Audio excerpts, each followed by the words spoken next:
पापा, आपने वादा किया था। मैंने कंधे उचका दिए। नहीं।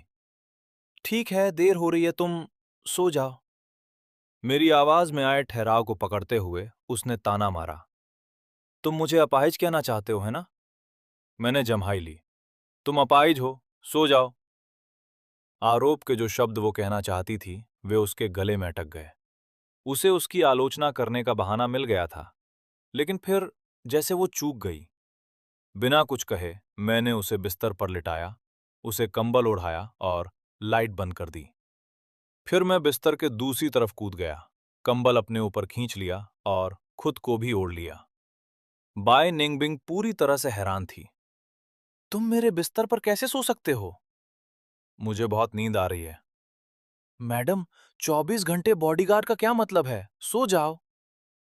वो और बर्दाश्त नहीं कर सकी और उसने मुझे जोर से धक्का दिया। मैं तुरंत भड़क उठा। क्या किसी को नींद भी नहीं आ सकती? उसने अपना गुस्सा दबा लिया। हट जाओ, ये मेरा बिस्तर है, मैं मालिक हूं। मैंने उसे चिढ़कर घूरा। परेशान कर रहे हो। मैं सोफे पर सो जाऊंगा, ठीक है? मैंने कुछ बुदबुदाते हुए अलमारी से एक कंबल उठाया, सोफे पर लुढ़की और बिस्तर पर गिर पड़ी। बिस्तर इतना बड़ा है, थोड़ा सा साझा करने में क्या हर्ज है? तुम कितनी कंजूस हो।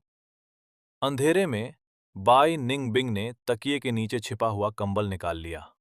उसका फोन यांग जियान द्वारा खींची गई अनुबंध की तस्वीर पर टिका हुआ था। उसकी नजर उस नियम पर टिकी थी कि छोटे काले कमरे में हर बार जाने पर 10,000 युआन का जुर्माना लगेगा। फिर उसने ताना मारा।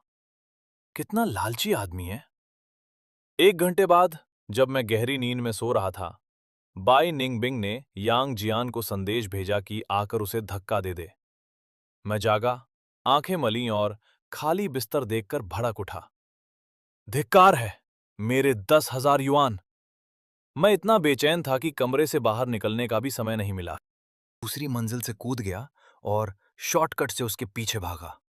बाइनिंग बिंग, तुम यहीं रुक जाओ। बाई निंगबिंग, जो पहले से ही छोटे काले कमरे के दरवाजे पर थी, का चेहरा पीला पड़ गया था। जल्दी, मुझे अंदर धकेल दो। धराम। तभी मैंने एक पत्थर फेंका, जिससे यांग जियान लगभग उड़ ही गया। यांग जियान का चेहरा बदल गया और उसने अपनी व्हीलचेयर छोड़ दी। मैडम, कृपया पहले अंदर जाइए, मैं इस शैतान को रोके रखूंगी। लेकिन मैं बहुत तेज था। मैंने यांग जियान पर एक लात मारा। मेरा वार तेज और बेरहम था, जिससे उसे बार बार बचना पड़ा। बाइनिंग बिंग ने व्हीलचेयर का बटन दबाया। वो खुद घर में प्रवेश करना चाहती थी। हालांकि मैंने यांग जियान पर मुक्का मारने का नाटक किया, फिर तुरंत घूमकर व्हीलचेयर पर एक सटीक फ्लाइंग किक मारा। व्हीलचेयर अपने रास्ते से भटक गई और दरवाजे से विपरीत दिशा में फिसल गई। छोटी मालकिन। यांग जियान को जाने की जल्दी थी।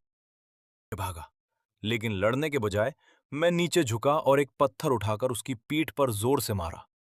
यांग जियान पीछे मुड़ा और अपनी पीठ पकड़ते हुए बोला, तुम्हें जरा भी खेल भावना नहीं है। तुम गुंडे की तरह बर्ताव कर रहे हो। मैंने व्हीलचेयर पकड़ा और उसे चिढ़ाते हुए आगे बढ़ा। तुमने मेरी प्रेमिका को चुराया है और तुम मुझसे खेल भावना की उम्मीद करते हो। मैं तुम्हें जान से ना मारकर नरमी बरत रहा हूं। मेरी प्रेमिका को वापस दो।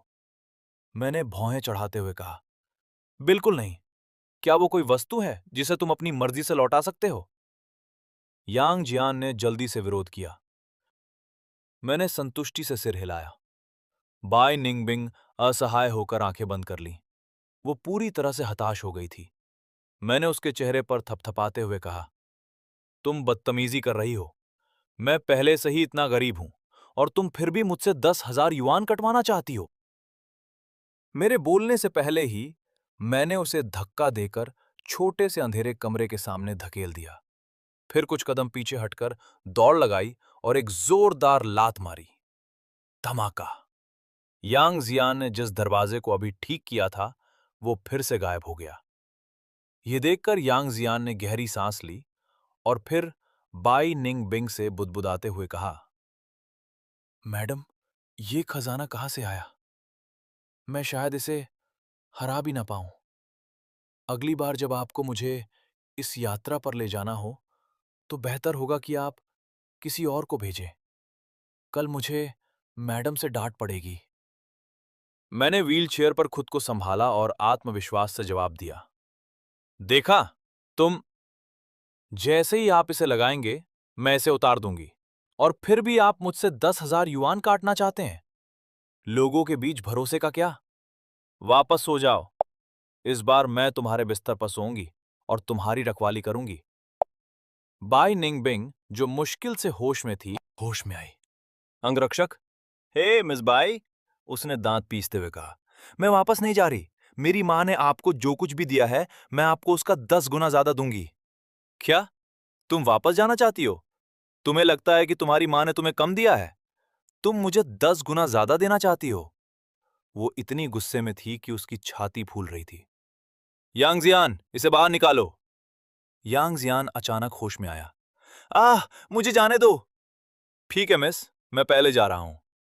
अगले ही पल यांग जियान पलक झपकते ही गायब हो गया। मैंने अर्थपूर्ण ढंग से सिर हिलाया। मैंने तुमसे कहा था कि गलतफहमी फैलती है। बाय निंगबिंग पूरी तरह से अवाक रह गई, लेकिन तभी अचानक एक व्यंग्यात्मक आवाज सुनाई दी। कौन है वहां? तुम्हारी हिम्मत कैसे हुई बाई परिवार से चोरी करने की? इन्हें गिरफ्तार करो।